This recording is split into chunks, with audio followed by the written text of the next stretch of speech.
महाभूतों से प्रादुर्भाव जिन देवियों का हुआ, उसमें हमने सबसे पहले भूमिजा सीता के बारे में चर्चा की। फिर यज्ञ सेनी अग्नि से जो द्रौपदी हुई उसकी कल चर्चा की थी। आज सिंधुजा यानी जो जल से उत्पन्न हुई देवी, उसके बारे में चर्चा करेंगे। एक बार इंद्र अपने ऐरावत पर बैठ करके कहीं जा रहे थे तो रास्ते में दुर्वासा ऋषि मिले। दुर्वासा ऋषि ने इंद्र का स्वागत सम्मान किया और उन्हें एक हार समर्पित किया।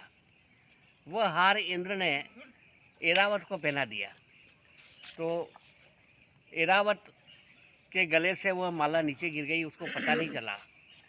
सुमन माल जिमी कंठ ते गिरत न जाने नाग। हाथी के गले से फूलों की माला कब गिर जाती है उसको पता ही नहीं लगता है। वह माला जमीन पे गिर गई है। जब दुर्वासा जी ने देखा कि मेरे किए हुए सम्मान का ये प्रतिकार मिला कि मेरी माला इंद्र ने ऐरावत को पहना दी, ऐरावत ने उसको ज़मीन पर फेंक दी, तो दुर्वासा जी तो वैसे ही क्रोधी है और उन्होंने शाप दे दिया कि जाओ तुम पदच्युत हो जाओगे, तुम्हारा राज्य चला जाएगा। तो सब तरफ इंद्र का सिंहासन चला गया और राक्षसों का साम्राज्य स्थापित हो गया। सभी देवता परेशान हुए, विष्णु भगवान के पास में गए और उनसे उपाय पूछा तो उन्होंने कहा कि इसके लिए आपको समुद्र का मंथन करना होगा। तब देवताओं और राक्षसों के बीच में सुलह हुई और जो भी रत्न प्राप्त होंगे उसमें से हम अपना अपना हिस्सा लेंगे, ऐसा कह के समुद्र मंथन हुआ। उसमें से लक्ष्मी का प्रादुर्भाव हुआ और लक्ष्मी भगवान विष्णु ने रखी और वह उन्हें अपनी पत्नी के रूप में उन्होंने स्वीकार की। तो लक्ष्मी का जन्म समुद्र मंथन से हुआ, इसलिए वह जल से पैदा हुई है। उसकी महिमा पूरी दुनिया में अपरंपार है। उसके बिना कुछ भी ठीक नहीं है। लक्ष्मी अगर नहीं है पास में तो आदमी के पास में वैभव धन संपत्ति नहीं है तो फिर वो किसी काम का नहीं है, मरे के बराबर है। धन नहीं है तो फिर उसे निधन कहा जाता है कि वो निधन कहाँ हो गया है, उसके पास धन ही नहीं रहा तो निधन हो गया। टका कर्म टका धर्म टका एव परम तप यस्य ग्रहे टका नास्ति तत्र टका टक टकायते। वहाँ कुछ भी नहीं होता है जहाँ घर में पैसा नहीं होता है।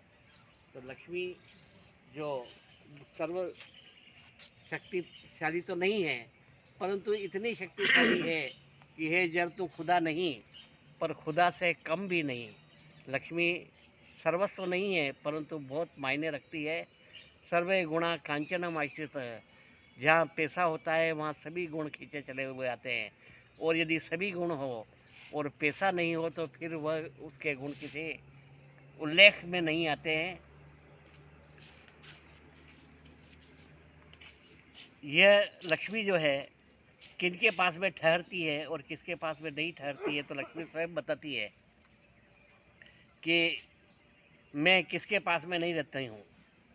कुचेलिनम दंत मलोपधारिणम भ आशीनम निष्ठुरभाषिणम च सूर्योदय चास्तमिते शयानम विमंचिती सी यदिर चक्रपाणी। जो मेले कुचले कपड़े पहनता हो, जिसके दांतों पर मेल जमा हुआ हो, जो बहुत भोजन करता हो, जो कटु भाषण करता हो और सूर्योदय और सूर्यास्त के समय सोता हो, यदि वह व्यक्ति स्वयं भगवान विष्णु है तो भी मैं उसे छोड़ करके चली जाती हूँ। तब लक्ष्मी से पूछा कि फिर आप रहती कहाँ हैं? कि मैं स्वयं उनके घर में रहने के लिए चली जाती हूँ जिस मनुष्य में ये गुण होते हैं। उत्साह संपन्नम दीर्घसूत्री क्रिया विधिज्ञम व्यसने व सक्तम शूरम कृपालुम लक्ष्मी स्वयं याति निवास है। तो जो दृढ़ सौहार्द रखता है, शूर है, दयालु है और उत्साह संपन्न है, योजना बना करके काम करने वाला है, इस प्रकार का जो व्यक्ति होता है उसके घर पे मैं स्वयं रहने के लिए जाती हूँ। तो लक्ष्मी का प्रादुर्भाव जल से हुआ है और वह बहुत ही उसका जीवन में महत्व है और उसी का एक तरह से पूरी दुनिया में पैसे का राज्य है, लक्ष्मी का राज्य है। उसके कई स्वरूप हैं परंतु सभी स्वरूपों में लक्ष्मी श्रेष्ठ है और वह यदि नहीं है तो अगर अर्थ नहीं है तो फिर अनर्थ ही अनर्थ है।